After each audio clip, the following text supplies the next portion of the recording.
Hello, guys. Thank you for tuning into my talk show. My name is Amaka Sam. Thank you for your previous reactions to my previous videos. Thank you for your comments. Thank you for your shares. And thank you for subscribing to my channel. But please do turn on the notification button so that whenever I post any new video, you'll be notified. Okay? So you don't miss out on my content. So today, I'll go straight to the point. As usual, I want to talk about how to spot an abusive partner or an abusive relationship. I've always wanted to talk about this because it kind of reflects my story. You understand? I It took me a lot to get on calm to talk about this. And as much as I'm going to talk about it, I'm going to leave some things unsaid for personal reasons, but I'm still going to say what I want to say for the sake of people out there who might be going through the same thing. Now, the truth is this: some people do not even know that they are abusive, first of all. Secondly, some people do not know that they are in an abusive relationship. Some people then do not know how to come out of one. And, my people will say, when you know what your problem is, they will look for medicine and give you, right? Uh-huh. Let me say it in Igbo. They say, "Onye kwu ebe o si aya ya, achọ ọgwụ gbanyere ya." You can't take treatment for what you do not know. So you have to first of all know yourself. You have to first of all realize that something is wrong, right? Before you can start looking for solution, you have to accept that something is wrong before solution can be preferred, before medications or counseling or whatever kind of treatment can be administered to you. Do you understand me? Even if somebody wants to, maybe someone is dealing with an addiction of any kind and goes to a rehabilitation center, the person is going to come out worse or the same if they've not made up their minds to break out of the addiction, if they've not desired to break out of the addiction. Same thing is applicable in this kind of situation where someone is abusive, one, or is in an abusive relationship or marriage. Now, the truth is, many people do not know that they are abusive because they are not hitting their partners. Many people do not know that they are being abused because they are not being hit by their partners. But let me tell you something. When we're talking about domestic violence, we're not talking about the hit, like the physical abuse. People do not know that there are various forms of abuse. There's physical, but even I think physical is more like the last stage. For someone to be abusive or for someone to start abusing you, they start from somewhere. Some of them don't just come out and hit you. Now, please don't get this wrong. I'm not in any way referring to a particular gender. I'm not saying the men are more abusive than the women, please. There are women who are abusive. There are women who abuse their husbands. And it's even worse that way because the men can't come out to talk. How you wanted to say your wife they beat you? Or how you wanted to say your wife they manipulate you? So they stay there and they're dying in silence because of their masculine ego. Do you understand? But it's kind of easier for a woman to speak up and say, my husband, they beat me, oh, my boyfriend, they beat me, oh, my partner is hitting me. But it doesn't start from the hitting. Oftentimes, it starts somewhere. There's emotional abuse, psychological abuse, financial abuse, okay? There's physical abuse. Your partner might not be hitting you, but they can be abusing you emotionally. They can be abusing you financially. You're in a relationship with somebody. and the person does things that you know, they know, or you are doing something to your partner that you know is not right. And then when they complain about it, or you complain about it, I'm talking two ways, right? You being the abuser or being the abused. You complain or they complain about it. And the person just makes little of what you just said. Let me talk about the abused right now. Your partner is probably cheating on you or gaslighting you. When I talk about gaslighting, I'm saying that you know that this person did something, they know they did something to you, right? And you talk about it and they try to make it look like it's nothing. They make it look frivolent. I saw you talking to a girl, or using certain words that you're not supposed to use on someone else who is not your partner. I'm not comfortable with it. You understand? And they're like, so I cannot talk to somebody again.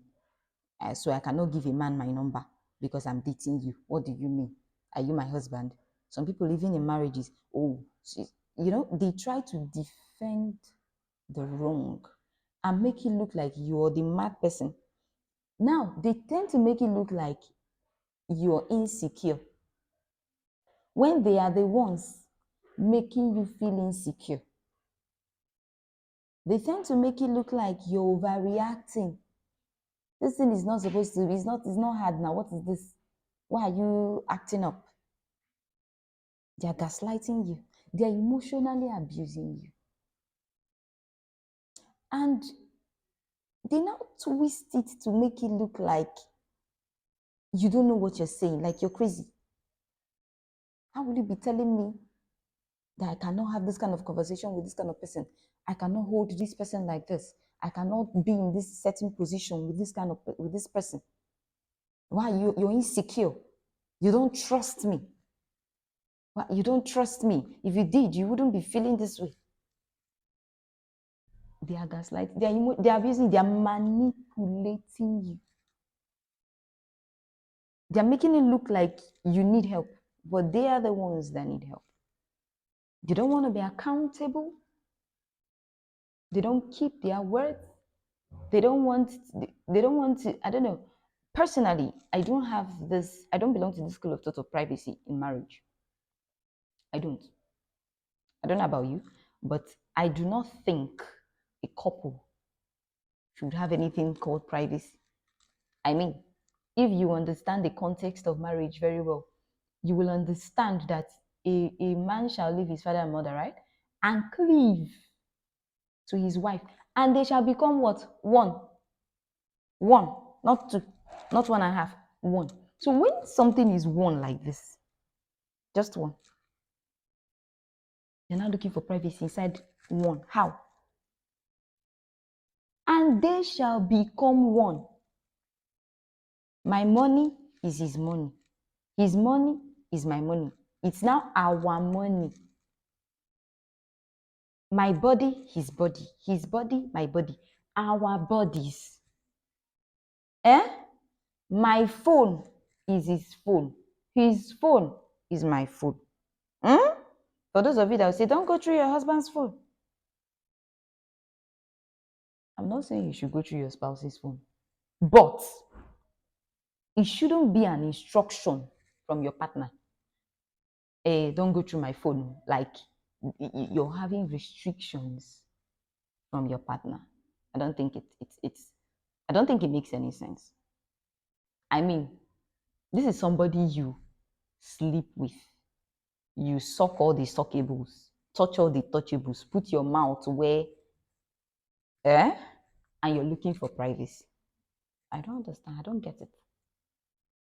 Somebody that you get so intimate with, somebody that you eat from the same plate with, cannot have access to your phone. Somebody that has access to your body, your heart, your money, your life, cannot have access to an object, a phone. When they talk about it, you get angry. And you say they are insecure. That's emotional abuse. Let me not waste your time. It's also the same as psychological abuse. Like they're making it look like you're not getting yourself. Like why should you even think this thing as a big deal? And that's how it starts. Trust me. It transcends, it grows. Hmm? And that one I want to talk about is financial abuse. You're dating somebody, you're married to somebody, and they're like, I need you to stop working. See, it's a different ballgame altogether if you met this person not working, if you met this person lying around, you met her working, hmm? And you never had any discussion. Don't get me wrong, hmm? Because I know a lot of people will come up all defensive about this video. So I'm going to take my time. You met this person working. You never had a discussion with her that when we get married, you will quit your job so you can face the kids. Maybe we'll have to open up a business that you'll be doing so you don't stay idle, right? And then you guys have a mutual agreement. Abuse it's in itself, it's forcing something on somebody against their will, making somebody do something against their will. That's what abuse is. Now, you and your wife or your partner did not agree on privacy. The both of you did not agree on her quitting her job or him doing something. You now marry her as the Lord and personal Savior of her life, Abus. You now tell her to stop working. When she refuses, you now call Umunna, you summon Umunna because you bought a property in place of your wife, Abby. You bought a property. Someone that has painstakingly built her career for years. You now marry her, and you now want to be the devil in her life. You now want to ruin her. That's financial abuse. You don't let her. Some people go as far as shutting down their spouse's accounts, changing their phone numbers because they don't want them to connect with their exes, friends. Listen, somebody that loves and respects you will never put your relationship in line or put it in jeopardy, in a state of jeopardy. You don't need to force it down their throats. You don't need to push it or force it on them. And these are the things you should look out for when you're dating somebody. You don't turn a blind eye to all those things. You don't turn a blind eye to those red flags and you say they will change. Woo! They will not change. They will get worse. Don't you ever stay with somebody and say they will change. As they play, they show. The one you cannot cope with, find your way. Nobody is perfect, right? But there are times when you see certain things that I can cope with this one. It's not a big deal. It's not a deal breaker for me, right? But this one, I can't cope with this one. So just look for someone you can cope with their score, right? And just nobody is perfect. So now you marry this person and you now control their finances. It's not like your wife makes the money and say, baby, see how much I made. Okay, let's put this one in our joint account. Let's put this. Is it different? This is mutual agreement. That one is different. Okay, baby, I want to quit my job so that I can have time for the family. Let me just set up this business that I can be doing on the side to also be supporting and be getting money. It's a different thing than, no, as if you didn't know that you're going to have kids in that marriage and it will demand time. You didn't have plans during the courtship period. People were just having sex, going for dates, nightclubs, doing all sorts. You didn't discuss. You didn't talk. You didn't reach agreements. I know that, yes, people reach agreements and they change. That is where abuse comes in. That is it. That's the abuse I'm talking about. Some people will even have agreements, reach an agreement. Okay, you keep working, we're going to do it like this, we're going to do it like that. And then they get into the marriage. And it's not like that agreement they had is no longer convenient. And they now have to restructure and replan and reach another agreement mutually. Mutually. This one is, I'm the man, I'm the woman. If you don't do it like this, no. Then this marriage will scatter. I will call Umuna for you. I will call the police. I will do this. You don't do that. You didn't marry a child. You're an adult. Your partner is an adult. So what is your problem? Maggie, what is your problem? Why are you trying to be silly? Why are you abusing them? And when you say abuse, I don't hit how. Have I ever hit you? I don't hit him. It doesn't have to get to that level for you to know that you're abusing that person. It doesn't have to get to that level. And then the last one, physical. This one. Eh?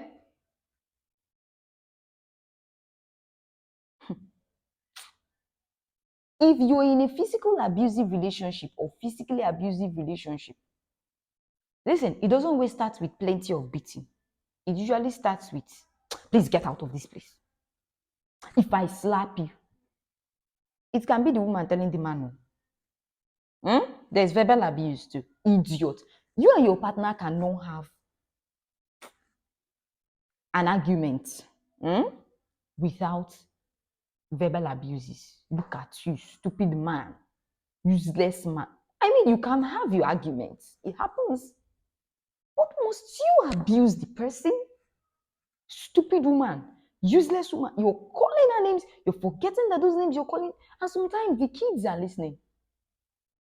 The kids are watching. You hit their mother. You hit their father. You abuse their parents. Both of you are turning the house into Iran and Iraq.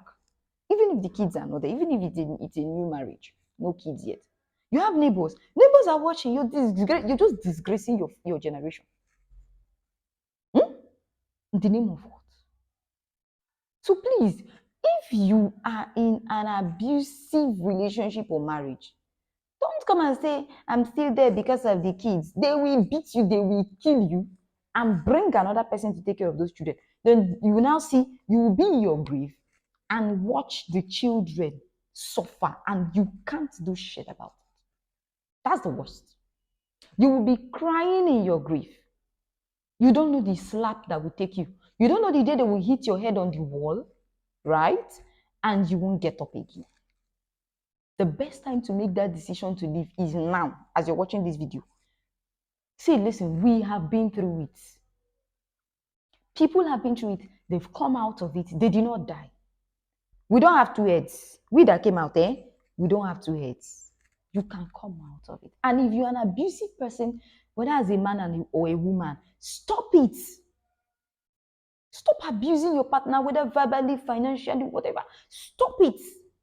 When your partner comes to you and says, this thing you did to me, I don't like it, stop trying to be defensive. Stop trying to manipulate their emotions. That's abuse. Take responsibility and work on that character flaw. Stop doing it and giving them reasons why you should do it. It's wrong. You're hurting them. And let me tell you something as I round off. The more you abuse your partner in whatever form, you are killing the love they have for you. And trust me, whoever your partner is has the key to your life. They serve your food. They live with you. They can poison you. Some people are so mean. They poison you and go to jail, and they damn the consequences. So you better be careful. A word is enough for the wise. If you're being abused, the best time to leave is now. Sit down, plan yourself. If you're not working, reach out for help. There are people that help people. I know of WACOL, WACOL. You can Google them. I think they can, they are lawyers, they handle abuse. There are a lot of ways to plan your exits. Have your exit plan. I think in the next video, I'm going to be talking about how to exit an abusive relationship. This video is already too long, so I can go about it. That how to exit an abusive relationship. Today, I just wanted to talk about how to like spot one, how to spot an abusive partner if you are or if you are with an abusive partner, and how to know that you're being abused. That's what I talked about today. Some people do not know. So now today, I maybe you will sit down and realize that, oh, so I've been abused. So this thing is actually abuse going on. Oh, so I've been abusing my partner. I will change or I'll take a leave. Thank you very much for listening to my TED Talk. I'm going to drop the next video maybe next week. Thank you.